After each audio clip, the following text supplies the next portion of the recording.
নমস্কার বন্ধুরা, অন্তি রান্নাঘরে সবাইকে স্বাগত। আজকে তোমাদেরকে দেখাবো বরিশালের ঐতিহ্যবাহী একটি খাবার। তোমরা দেখেই বুঝতে পারছো, হ্যাঁ, ডৌয়া মাখা। তো চলো বন্ধুরা, এখানে আমি একটি ডৌয়া জলে ভালো করে ধুয়ে নিয়েছি। এবার এইভাবে উপরের খোসাগুলো আমি ছাড়িয়ে নেব। তোমরা যেভাবে দেখতে পাচ্ছ ঠিক এইভাবে ছাল ছাড়িয়ে নেবে।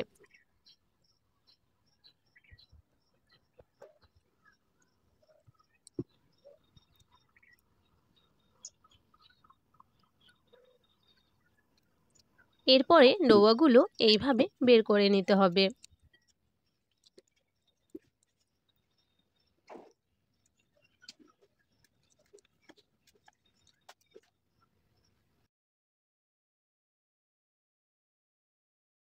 অনেকদিন ধরেই ডোয়া মাখা খেতে ইচ্ছে করছিল, কিন্তু পাচ্ছিলাম না, তাই বাজার থেকে কিনে আনলাম।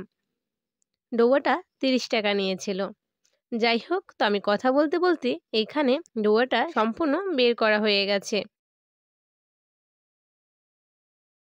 ভিতরে এটা ফেলে দিতে হবে। এরপরে এর ভিতরে চিনি আর একটা লেবু পাতা নিয়ে নিয়েছি। এখানে আমি 2টো শুকনো লঙ্কা দিয়ে দিয়েছি, আর এখানে সামান্য পরিমাণে লবণ দিয়ে নিয়েছি। আমি এখানে বিট লবণ দিয়ে নিয়েছি, তোমরা চাইলে এমনি লবণও ব্যবহার করতে পারো। এরপর এইভাবে তোমরা মাখিয়ে নেবে।